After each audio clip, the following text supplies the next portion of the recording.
Gold and Black Live, all here and accounted for, as they say. Purdue football tomorrow. The Boilermakers travel to Nebraska. Stacy should be there by game time. It's an inside joke, but she is a lot of plane weather troubles today. Maybe an interesting part of tomorrow's game as the Boilermakers take on Nebraska. But she is her flight got canceled going out of Chicago, so she is driving across the plain, so to speak, to Lincoln. And guys, it's obviously a huge battle for Purdue tomorrow. It's test, I guess. I don't even know what the right word is. I'll start with you, Kyle.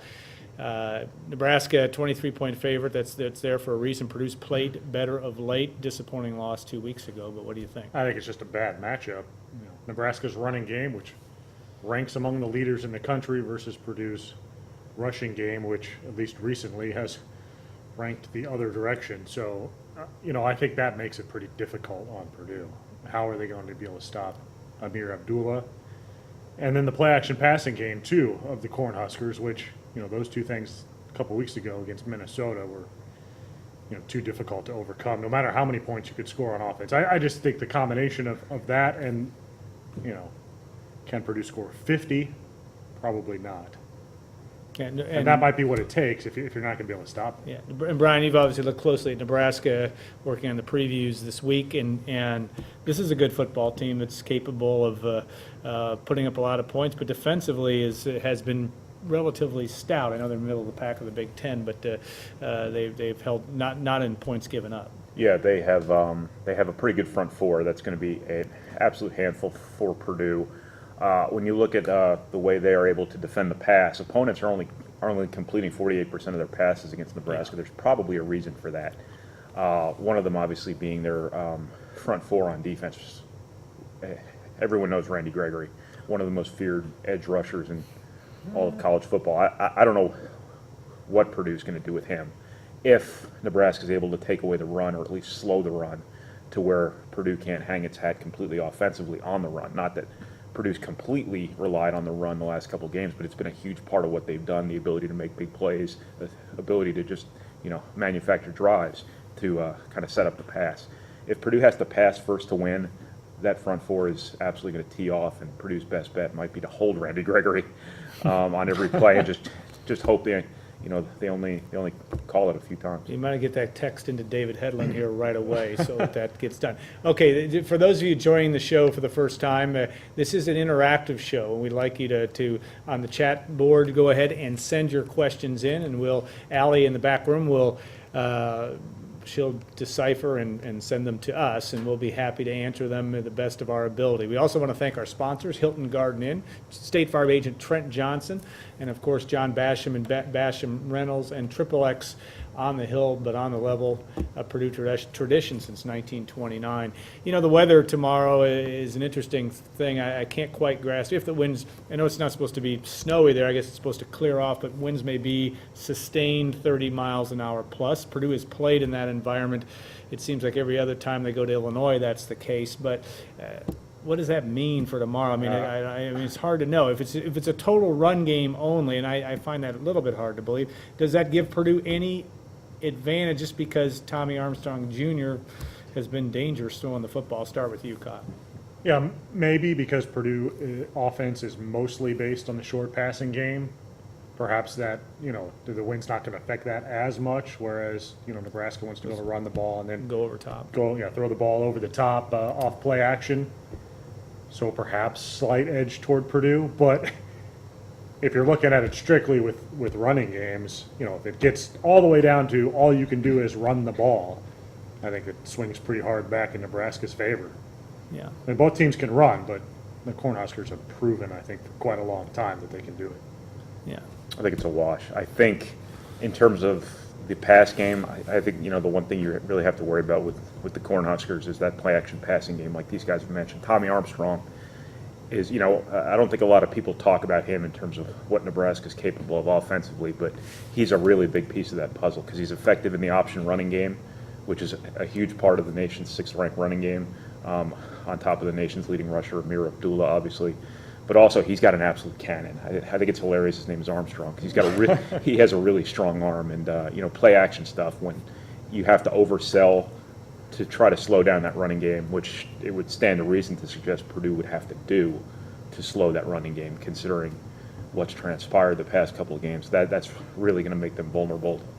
Tommy Armstrong pulling it, dropping back, and he's got good receivers too. The one guy they have, Kenny Bell, is I think the best statistical wide receiver in program history at Nebraska, which says something when you look at a program that had some guys, Hartley Dykes back in the day, obviously very different era of college football. Irving Fryer. For Irving Fryer, wasn't Yeah. too bad. Yeah, some On other the guys. field. So that's a program that's had some very good players playing in different offenses, but very good players nonetheless. You know Billy what? Oh, go ahead. Armweek is a terrible quarterback. What's that? Really are. Yes, he is. He's bad. Johnny Noodle Arm. Wait a minute. Hartley Dykes didn't go to Nebraska. Yeah, but Irving Fryer did. My fault. But, My fault. Thanks for finally getting my But that's bad okay. joke. We That was laughing. terrible. No, Yeah, we were that- laughing real It hard. was on so that. bad it took me 30 seconds to get. The other thing too on the weather is it's Purdue has to find its desire to, and this has not been an issue for Purdue so far this year. I mean, well, of late, competing and getting themselves in a game with a big time environment, which you'll see. It'll be the first time that they'll play in front of that many people with Austin Appleby at quarterback. But it's everybody says, I haven't been there, it's one of the great environments in college football. So you would think that would, guys this week talked about that opportunity. Yeah, Or they did did some things during practice too to try and get ready for it. They play music sometimes during practice at certain segments. Usually it's only during individual position drills that they play some music. They did it this week for pretty much start to finish and played pretty loud. So, they were trying to simulate crowd noise, doing it with music in this case, but, going with some silent counts, things like that. So, I don't know if you can quite get it the exact same because it will be much louder than that. But they're trying to do some things to at least, feel like they're going in somewhat comfortable. It's an interesting environment too, and I'm not saying this is going to happen, but Bo Pelini is still one bad loss away from being right back on the hot seat, and I'm not. He's also in 7-1 right now and ranked 17th in the country. This is a very good program, very proud program. It's still. Nebraska every year most every year of late has sustained a bad loss. In theory, I mean, they've lost in Northwestern a couple of years ago, and they've had other games where they have lost games they shouldn't have lost. Any explanation for that, or why? I mean, we don't watch Nebraska every week, but is there anything that where the news could get tight with them if Purdue could make this game close? I think the Big Ten is good. I think that's been part of it. I think he has. I can't remember off the top of my head. I don't think he's won not more than 9 games there. I think he's won but 9 games every single year, correct. but he hasn't They've won won 7 more than straight 9 years of games. 9 And, wins. there are obviously certain places where there's a standard where you don't want to win 9 games. You want to win every game, and that's certainly one of those places. At the same time, I think what he's done in the last year, from a hearts and minds public relations perspective, I think he's done a really good job humanizing himself. Yeah. After what happened last year, because he's known for those sideline tirades, the spitting everywhere and cursing people out. He got caught on that audio recording last year, and then I think when he took the cat out, for the spring game, I think that really won a lot of people over. I think he did a really good job humanizing himself, and I just don't see him talked about in that sort of context the way we did the last couple of years, where he's been successful there, but he hasn't been successful enough for them to keep dealing with him. He's a good coach, too, but sometimes there are good coaches in jobs where you can't be a good coach. You have to be a perfect coach. Yeah, and I mean, that's what He's you wonder certainly about. not perfect, Yeah, but he's won a lot of games there.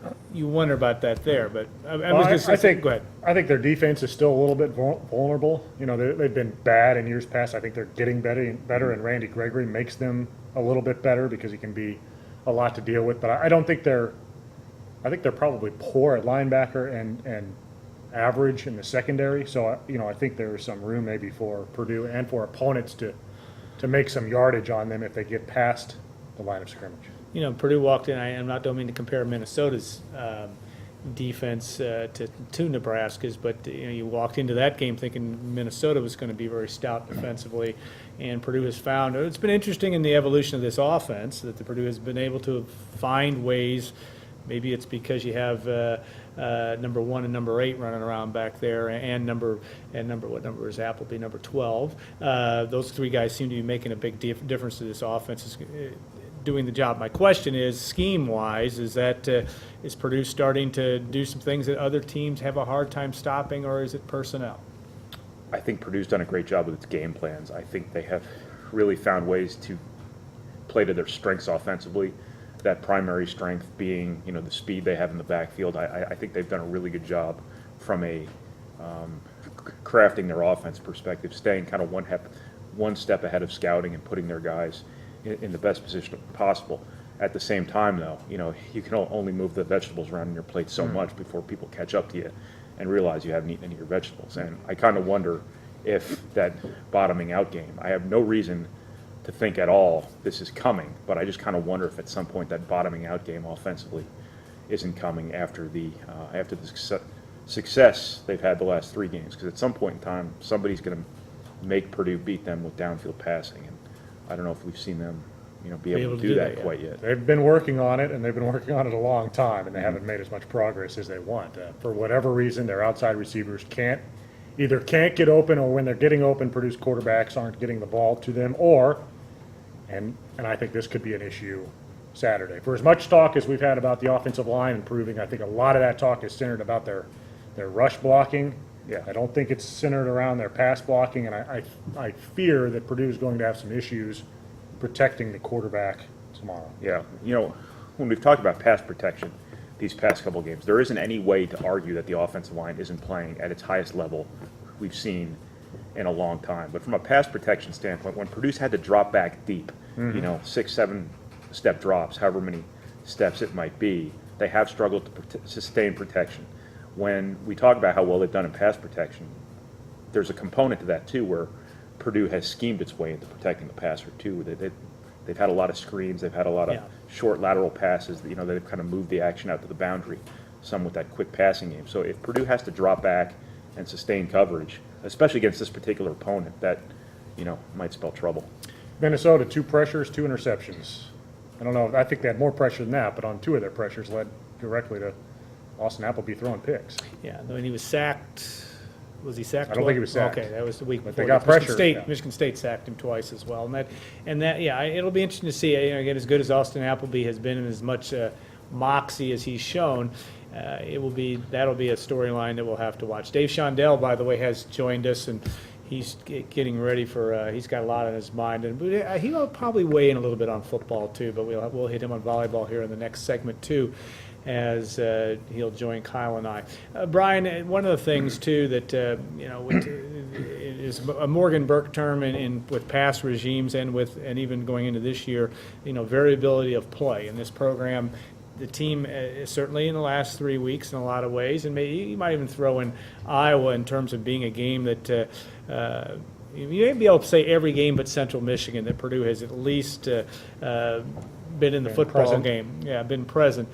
How big of a factor, we talk about if you do take a step back, this is a program, a team that seems to have some confidence in it, and maybe well-deserved because they've played well, but how big of how does the glass break if you have a bad performance? How do you keep that level up? I wouldn't think it would, because what you've seen from this team this year is some, what's the word? Consistency or? Consistency, wherewithal. Ability to- Yeah. Wherewithal. Yeah. You saw them play really, really badly against Western Michigan, okay? They came Or back. Central, yeah. I'm sorry. They played well against Western Michigan, played very, very poorly against Central Michigan, came back, played pretty well against Notre Dame after the Southern Illinois game, or before the Southern Illinois game. I can't remember Yeah. the exact sequence in my mind right now. They played very poorly on offense against Iowa. Yeah. Obviously, that was a very disappointing game. Obviously, you had the quarterback switch after that, but after that, they played 3 of their best games of the year. I think what Purdue hasn't been able to do is they haven't been able to play complete games, where they've had their better defensive games on top of their better offensive games. If you could take the best of the defense from this year, and obviously it's different now without Sean Robinson to an extent, and the best of the offense, you'd have a pretty damn good football team right now. Obviously, you can't do that right now, And but they- you have seen some good intangible stuff from this Sure, team this no year. question. They haven't been as consistent within games as what you'd like to see them be. Right, I mean, the they third keep falling, quarters, the third yeah. quarters, they keep falling behind early. It seems like they're, even in the first quarter, they seem to be, takes them 5 or so minutes to get started, it feels like sometimes. And, the third quarters have been a disaster. I mean, for the most part, they've got to figure that out. I think to be able to compete, certainly in games like this. Yeah. When you look at the slow starts too, it hasn't been one unit that's been Yeah. responsible. You remember they threw the pick six against Central Michigan, they threw the pick six against Minnesota. So it hasn't just been opponents scoring on their first drive, seemingly every week. It's also been the offense getting off on a bad foot with costly turnovers. Yeah, you look at Randy Gregory and how and what he would have meant in it to Purdue, to guys like that, and getting those kind of guys here. And we're going to hit recruiting in segment 3. Now we have a couple of recruiting questions that we'll answer, but. You have to have guys defensively, and that's one of the things that Purdue's been able to do some things with takeaways, but finding ways to make big plays on and still put pressure on the quarterback. Again, a tough thing to do against a Nebraska team that doesn't that moves around a lot back there, that has a very athletic backfield that makes it hard to get that type of pressure. Well, they have to be able to affect the quarterback in the play action. I think that's the one thing that they have to be able to do. When Tommy Armstrong fakes and draws those linebackers up, those linebackers need to keep coming and hit him, or at least, get him off track a little bit, or Purdue's going to give up some major yardage again, I think, in the passing game. But they've just got to be able to do something to knock him off rhythm, I think, in his passing game. They didn't do that against Minnesota at all. Yeah, and that it certainly spells disaster if you can't deal that. Abdullah we've watched Big Ten is, if it's not one thing, it's definitely has some of the best backs in college football. What makes him, we saw him last year, did not have a huge game against Purdue, but it was really in some ways kind of a glorified scrimmage because Nebraska really dominated that game. What do you like most about him as a running back? I mean, what does he do best? He can make people miss, for one thing. The one thing some of the Nebraska people we talked to this week said, obviously he's very, very difficult to corral at the line of scrimmage. He can make people miss. He can come off contact. But also once he does that at the start of the run, he can also sustain it and do it again and again and again. If he gets past the line of scrimmage, he can make a linebacker miss, and then he can make a defensive back miss. You remember that run he had to beat whoever that mid-major they barely escaped was. McNeese, yeah. Yeah, that was an unbelievable Yeah, run. As good a run as you're ever going to see. And what he did was, we talk about PlayStation stuff. He hit the X button a bunch of different times, hit it over and over and over again, and kept making these highlight play moves where if he made any one of those on a run, it would have made a highlight reel. But he kept doing it over and over and over again. So he's just a very, very hard guy to get a hold of, very difficult to tackle. And they go to direct snap to him sometimes. I mean, they put him in different situations, too, that make him dangerous. I think he's a lot different than David Cobb a couple of weeks ago. I think Cobb was probably not a home run hitter, and you saw that bear out in the game. I think his long run was 19 yards. Though he went for nearly 200, the issue with Abdullah is that he could very easily turn that 19-yarder or even a 7-yarder into a pretty long touchdown without any issue, and that's going to be tough for Purdue. They need to try and limit the big plays. And one thing you would think, not that this is a huge factor, but it certainly is a factor that he is, a 320-yard rushing day for Abdullah would certainly get some more attention for him on the national level. And he may be on the outside looking in for the Heisman, but he certainly would be in a position maybe to get to New York on that. Let's get real before we go to break here on what is a win for Purdue. And I may be the only one that kind of talks about this. I still look at this program that it still is a work in progress. I think it is making progress. And there'll be a day when you'll say, well, just competing up there is not good enough. But is it safe to say that a competitive loss up there for Purdue and just not taking a step back would be, you would take that if you were Purdue right now, though you would never admit to it publicly if you were Darrell Hazel? Kyle?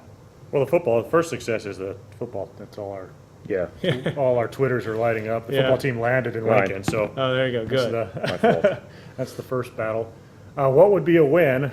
I don't know. I never know what. I think I changed my stance on moral victories from a week-to-week basis. I think it sort of depends on what you see a little bit. But I do think they're getting to the point where you got to quit talking about the close losses, and you do have to turn them into victories. Can they do that this weekend? I don't know. I mean, I feel in some ways like you just got to get through this weekend And get to a break so we can answer our phone. Go ahead. Remember when we actually used to not have these things on us at all times? Yeah.